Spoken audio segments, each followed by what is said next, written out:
Welcome guys, অনেকদিন পরে video বানাচ্ছি। জানি না কেমন হবে, তবে আশা করি বা চেষ্টা করবো ভালো করার। আজকে আমি কথা বলবো ফিল এমলেস, মানে তোমার জীবনে কোনো গোল নেই, কোনো লক্ষ্য নেই, বা কোনো নির্দিষ্ট কাজের প্রতি তোমার সঠিক চিন্তাধারা নেই, বা তোমার মাইন্ডসেটটা সঠিক জায়গায় নেই। তুমি সারাদিন রিল স্ক্রোল করছো, ফোনে গেম খেলছো, ফ্রি ফায়ার, বিজিএমআই এই ধরনের গেমগুলো, বা তুমি এমন কোনো ভালো কাজ করছো না যেটা করলে তোমার রাতে শোবার সময় তোমার একটা ভালো গুড যে না মনে হয় যে না আমি আজ ভালো কাজ করছি। তোমার সবসময় কি মনে হয়? একটা রিগ্রেট ফিল আসে। তো আজকে আমি কথা বলবো এই জিনিসটা নিয়ে, ফিল এমলেস। তুমি এই জিনিসটাকে কীভাবে ঠিক করতে পারবে? দেখো, তোমার কাছে কোনো এম নেই যে আমি আজকে কি করব। মানে আমার ধরো, তুমি ধরো এই ভিডিওটা দেখছো, এই ভিডিও দেখার পর তোমার লক্ষ্য কী যে আমি এই ভিডিও দেখার পর আমি কী করবো? তুমি হয়তো অন্য কোনো শর্টস দেখবে বা অন্য কোনো ভিডিও দেখবে। এই ধরনের জিনিসটাকে বলা হয় তোমার লাইফে কোনো লক্ষ্য নেই। আমি তোমাকে বোঝানোর চেষ্টা করব যে তুমি ফিল এমলেস এই জিনিসটা কীভাবে দূর করবে। আশা করি আমি তোমাকে বোঝাতে পেরেছি ফিল এমলেস এই জিনিসটা কি। এবার কথা বলি আমরা এই জিনিসটা আমরা কীভাবে বেরোবো। দেখো, সবারই প্রথমে তোমার যে জিনিসগুলো তোমাকে অতিরিক্ত খুশি দেয়, যেমন কি বলতো, যেমন ধরো গেম হতে পারে, কোনো ব্যাটল রয়্যাল গেম হতে পারে, বা কোনো রিলস দেখা হতে পারে, ফেসবুক চালানো হতে পারে, আরও নানান ধরনের জিনিস হতে পারে। যে জিনিসগুলো আমাকে অতিরিক্ত খুশি দেয়, মানে খুশি দিয়েই যায়, তুমি যতই করো না কেন তোমার মন বলে আরেকটু করি, আরেকটু করি, আরেকটু করি। ধরো আমি রিলসের উদাহরণ দিচ্ছি। ধরো তুমি রিল দেখতে শুরু করলে, তুমি বুঝতেই পারলে না তোমার কখন 1 থেকে 2 ঘন্টা হয়ে গেল। তুমি করেছিলে 10 মিনিট দেখার জন্য, কিন্তু কখন তোমার 1 থেকে 2 ঘন্টা তুমি ওই রিল স্ক্রোল করতে করতে কাটিয়ে দিলে, তুমি বুঝতেও পারলে না। এই জিনিসটাকে তুমি বন্ধ করো, বা এই ধরনের খুশি যে জিনিসগুলোতে পাওয়া যায় সেই জিনিসগুলো বন্ধ করবো। আমি তোমাকে বলবো, তুমি যদি একদম নিজের লাইফটাকে ঠিকঠাক এমএলএ যেতে চাও বা নিজের গোল নির্ধারণ করতে চাও, তুমি সব জিনিসগুলো কুইট করে দাও। মানে সোশ্যাল মিডিয়া অ্যাপ ডিলিট করে দাও, সমস্ত গেম ডিলিট করে দাও, ফোনটা শুধু নিজের কাছে রাখো কল করার জন্য। হ্যাঁ, আমি এটা খুব সহজেই বলে দিচ্ছি, কিন্তু এটা করা কিন্তু খুবই কঠিন হবে। কারণ আমি নিজেও অনেকবার ট্রাই করেছি এবং নিজেও অনেকবার ফেল হয়েছি। কখন সঠিক হবে জানো? যখন তোমার হাতে কোনো রিচার্জ থাকবে না, তোমাকে মানে তোমার নেট চলবে না, তোমার রিচার্জ শেষ হয়ে যাবে। তখন এই জিনিসটা ট্রাই করো, তখন দেখবে এই জিনিসটা তোমার পক্ষে একটু হলেও ইজি হবে করা। কারণ তোমার কাছে যখন রিচার্জ থাকবে না, তখন তুমি কী করবে? তোমার তোমার ফোনে ফোনও আসবে না। ধরো যদি ফোন আসেও, তা তুমি কাউকে ঘুরিয়ে ফোন করতে পারবে না, বা তুমি রিলস দেখতে পারবে না, নেট বেসিক্যালি নেট ইউজ করতে পারবে না। তাই যখন তোমার কাছে নেট থাকবে না, তখন আমি তোমাকে বলবো যে তুমি এই জিনিসটা ট্রাই করো।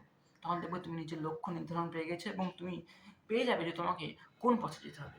দেখো, আমি কিছু পয়েন্ট দিচ্ছি, সেই পয়েন্টগুলো তুমি যদি মেনে চলো না, তুমি ইজিলি এই জিনিসটা থেকে বেরিয়ে যাবে। ফিলিং এমলেস এই জিনিস থেকে বেরিয়ে যাবে। 1 নম্বর পয়েন্ট হচ্ছে, লাইফে যত ধরনের সাউন্ড আছে তোমার লাইফে, ধরো টিভি চলছে, রিলস দেখছো, গেম খেলছো, এসব সাউন্ড থেকে পুরোপুরি ক্লিয়ার করে দাও। একদম ক্লিয়ার করতে বলছি না, মানে একদম ক্লিয়ার করা অসম্ভব হবে। কারণ এখনকার সোশ্যাল মিডিয়াতে যা যা যুগ চলে এসেছে, একদম ক্লিয়ার করা এখন খুবই মুশকিল। আস্তে আস্তে ক্লিয়ার করতে থাকো। ধরো তুমি চেষ্টা করো, তোমার যদি ওয়াচ টাইম ধরো 8 থেকে 9 ঘন্টা হয়, চেষ্টা করো সেটা হাফ করার। প্রথমে 6 ঘন্টা করার, তারপর 4 ঘন্টা করার, এভাবে আস্তে আস্তে কমানো। তুমি একবারে জিনিসটা কাট আউট করে দিতে পারবে না। কাট আউট করলেও তুমি ওই জায়গায় তুমি কী করবে তুমি নিজেও বুঝতে পারবে না। মানে তোমার ওই ফাঁকা টাইমটা তুমি কোন জায়গায় কাজে লাগাবে সেই জিনিসটা বুঝতে পারবে না। তাই আস্তে আস্তে কাট আউট করো। প্রথমে 6 ঘন্টা, তারপরে 4 ঘন্টা, এভাবে ধীরে ধীরে জিনিসটা কমাতে থাকো। 1 নম্বর পয়েন্ট ক্লিয়ার হলো। 2 নম্বর পয়েন্টে আসি, যে মোবাইলটাকে কুইট করার চেষ্টা করো। মানে চেষ্টা করো যেই জিনিসগুলো বা যেই কাজগুলো তোমার মোবাইল ছাড়াও সম্ভব হয়। যেমন ধরো তুমি জিম করতে গিয়েছো, সেখানে মোবাইল নিয়ে যেও না। বা ধরো তুমি বাড়িতে কোন ফ্যামিলির লোকের সঙ্গে কথাবার্তা বলছো, সেখানে মোবাইল ব্যবহার করো না। বা ধরো তুমি বন্ধুদের সঙ্গে আড্ডা মারতে বেরোছো, সেখানে মোবাইলটা বার করো না। মোবাইলটা একটু মানে মোবাইলটার ইউজেরটাকে আস্তে আস্তে আস্তে কমানোর চেষ্টা করো। এবং এটার সবথেকে ভালো উদাহরণ দেবো তোমাকে, মোবাইলটাকে চার্জ করা বন্ধ করো আস্তে আস্তে। মানে এত রেগুলার ভাবে চার্জ করা বন্ধ করো। একদিন চার্জ করো, যেন তোমার একদিন চলে যায়। আর তোমার যদি মোবাইল একটু নতুন ধরনের বা একটু ভালো ধরনের হয়, তো চেষ্টা করে একবার চার্জ দেবো, 2 দিন চালাবো। এভাবে করলে তোমার আস্তে আস্তে মোবাইলের ইউসেজটা ধীরে ধীরে কমে যাবে। দেখো, আমি তোমাকে আবারও বলছি, একবারে কাট আউট করতে কোনোদিনও পারবে না। ঠিক আছে? তুমি আস্তে আস্তে কাট আউট করলে তোমার লাইফটা এবং তোমার জীবনটা এবং তোমার মেন্টাল হেলথটা অনেক ভালো হবে। 2টো পয়েন্ট ক্লিয়ার হলো। 3 নম্বর পয়েন্টে আসি। একদম মানে যারা সন্ন্যাস টাইপের নেয়, তারা কি করে? সবসময় কিন্তু মোবাইল ছাড়া থাকে, মেডিটেশন করে, ঠিক আছে? ধ্যান লাগায়, ঠাকুরের নাম করে, এসব ধরনের জিনিসগুলো করে। তো আমি তোমাকে এত কিছু করতে বলছি না। তুমি জাস্ট দিনে এক দিনে 1 থেকে 1.5 ঘন্টা নিজের কাছে সময় কাটাও। মানে বাড়ির ছাদে কাটাতে পারো, বা কোনো মেডিটেশন করতে পারো, ঠিক আছে? ধরো ধরো মেডিটেশনের কথা উঠলো, সেই মেডিটেশন তুমি যদি বেসিক্যালি রেগুলারলি 10 মিনিটের মেডিটেশন করো, মানে তুমি যদি 10 মিনিট মিনিমাম 10 মিনিট বা 15 মিনিট মেডিটেশন করো, তুমি 2 মিনিটও করো, তাহলে দেখবে তোমার আস্তে আস্তে নিজের লাইফটা অনেকটা ইমপ্রুভ হবে, তোমার নিজের চোখে নিজের সেলফ ইমেজটা অনেকটা বেটার হবে, ঠিক আছে? এবং আমাদের তোমার 4 নম্বর পয়েন্ট হচ্ছে তোমাকে জার্নালিং করতে হবে, মানে তোমাকে লিখতে হবে। যখনই ফাঁকা সময় পাবে, ধরো তুমি মোবাইল ইউজ করছো, তো ফাঁকা সময় যখনই বসবে, তখন তোমার যে কোনো থট আসে, তোমার মাথার মধ্যে যে কোনো থটস আসছে, সেই থটসগুলো লেখার চেষ্টা করবে। চেষ্টা করবে না, লিখবে। দেখবে তোমার যে প্রবলেমগুলো আছে বা যে প্রবলেমগুলো তোমার চলছে এখন, সে প্রবলেমগুলো কিছুই নয়। সে প্রবলেমগুলো তোমার লাইফে একটাও ইন্টারফেয়ার করে না। তুমি যদি নিজের প্রবলেমগুলো একটা কাগজে বা একটা নোটে লেখো না, সেটা তখনই 50% ক্লিয়ার হয়ে যায়। তো চেষ্টা করো নিজের থটসগুলো শেয়ার করার, মানে জার্নালিং করার।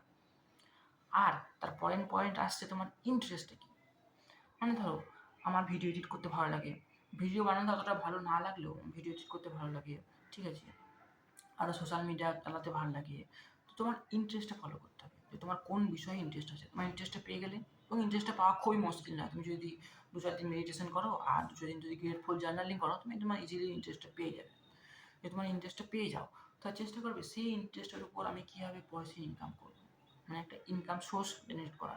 তুমি যদি এই জিনিসটা করো, তাহলে তোমার ইন্টারেস্টটা বজায় থাকবে আর তুমি সেখান থেকে ইজিলি পয়সা ইনকাম করতে পারো।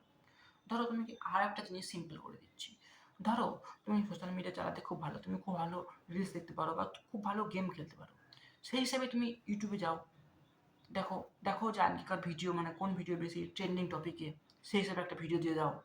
এ ধরনের, ধরো তুমি গেম খেলছো, গেমটা রেকর্ড করে ইউটিউবে ছেড়ে দাও। দেখো আস্তে আস্তে প্রোগ্রেস হবে, progress is progress, something better then nothing. তুমি যদি কিছু না করো, তাতে কিছু করো অনেক ভালো। তো এই জিনিসগুলো করো, দেখবি ইন্টারেস্ট সাথে সাথে তোমার আস্তে আস্তে যে লাইফও গ্রো হচ্ছে, আর তুমি তোমার ওই ইন্টারেস্ট থেকে একটা এক্স অ্যামাউন্টের মানি ইজিলি ইনকাম করতে পারবে। তাই ছিল ছোট্ট পাড়া ভিডিও, আশা করি আমি তোমাকে বোঝাতে পেরেছি। তুমি যদি কোনো ডাউট থাকে, আমি কমেন্টে জানাও, আমি অবশ্যই রিপ্লাই দেবো। ভিডিওটা এন্ড করলাম, দেখা হচ্ছে পরের ভিডিওতে। আজকের মতো গুড বাই।